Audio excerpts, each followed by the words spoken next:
Best medicine for opiate withdrawals. Yo, what's going on? It's someone that's known here, and welcome back to today's report. Today's report is coming from Jani off Erowid. When this happened, 2001. The drug used was Dextromethorphan. The dose varies. The route of administration was through cough syrup. Gender, male. Weight, 70 kilograms. Prior experience includes opiate addiction for 6 years, caffeine, nicotine, benzos, barbiturates, cannabis, Valium, and a few others, and the setting is at home. So this is a different DXM trip report than what we're normally used to because it's actually a resolution for opiate withdrawals, and we'll get into more on how that works at the end. So I think you guys are going to find this one interesting, and without further ado, let's dive right into it. I had physical opiate addiction for 6 years. Now I have been without opiates and other addictive substances for 4 months, not counting caffeine and nicotine. Thanks for Dextromethorphan. There are a few medicines that could help with opiate withdrawal. Benzodiazepines and barbiturates are good for muscle pain, cold sweat, and other physical symptoms, but they don't do much for the craving of opiates, and they are too addictive to be taken for 2 weeks on large doses. Fortunately, I found DXM. There is no drug that helps so greatly during withdrawal. On doses 300 milligrams twice a day for the first week and 300 milligrams daily for second week, I managed to stop abusing PO opium without severe symptoms, and the same with dosing IV buprenorphine 4 milligrams per day. That's almost too easy to stop. I've gone through years of suffering, trying to withdraw, relapsing, cold sweat, pain, and desperation. And there has been, the whole time, a relatively easy solution. DXM causes some withdrawal symptoms, but they are nothing compared to opiate withdrawal. Those are symptoms that are easy to combat with good hashish and Valium twice a day for less than a week. Typical withdrawal day begins with awakening from a nightmare, followed by pain in the muscles and joints, coldness, shaking, sweat, and extreme yawning, not to mention a craving for anything that helps. Then I gulp down 100 milliliters, 3 milligrams per milliliter cough syrup. It tastes absolutely awful, but is worth suffering. I lay back trying not to throw up and start moving my legs to find a less painful position for them.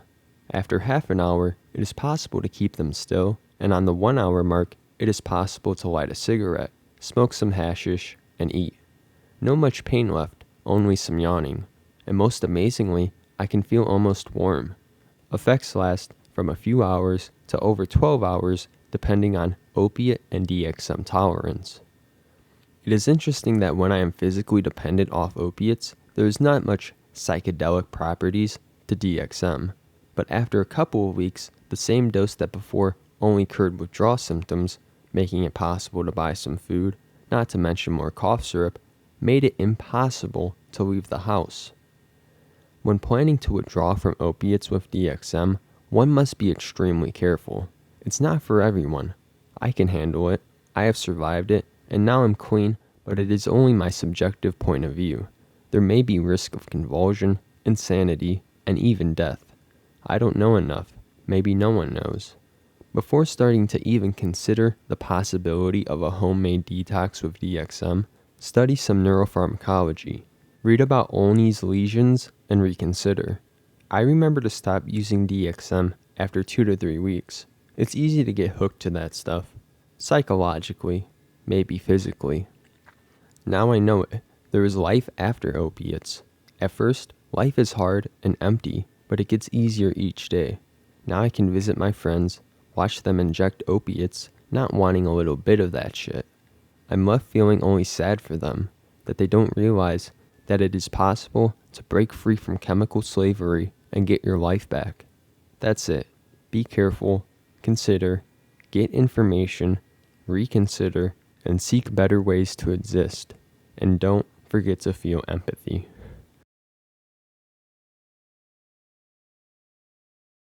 So this is a pretty interesting report, different from what we hear most people trying to use DXM for. And I'll just say that there is some solidarity to this method presented here.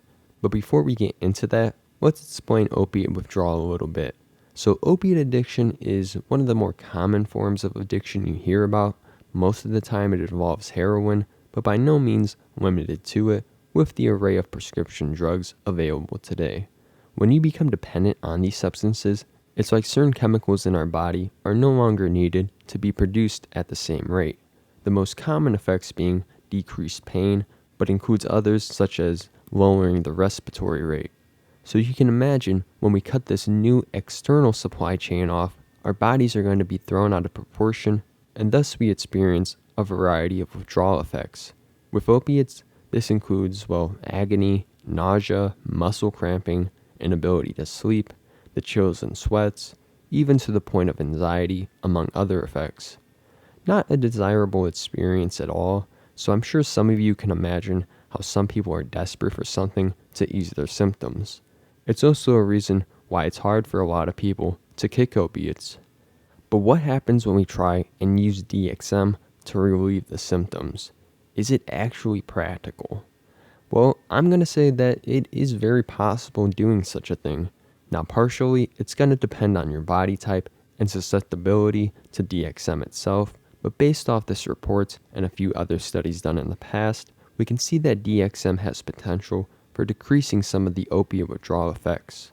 Now, compared to clinical studies done, subjects were not given any more than 200 milligrams throughout the entire day, and therapeutic effects were still found, which I imagine doing 600 milligrams a day would probably be more effective, especially on the pain relieving effects, but probably is too much as a risk for addiction and potentially adverse physical effects. But we can also see that by combining DXM together with an opiate, that opiate tolerance will be reduced, which in theory would make sense to see the withdrawal effects being reduced as well, since DXM would cause us to need less of an opiate to be effective. In other words, more DXM is correlated with less severe opiate withdrawal symptoms. Now, I can't recommend this to anyone going through such troubles. If you are interested in doing such things, I would consult more professional medical advice, specifically regarding your own body in response to such treatment. People are affected by opiate addiction at varying levels, and the same goes for DXM. So it comes down to knowing your body and finding the safest route. So we're going to leave it there. If you guys did enjoy this, you want to see some more kind of medical stuff, let me know below and we can do that. If you guys did like this video, like the video, subscribe to the channel if you haven't already, follow the socials. It's been someone that's no one, and I'll see you guys next time. Peace out.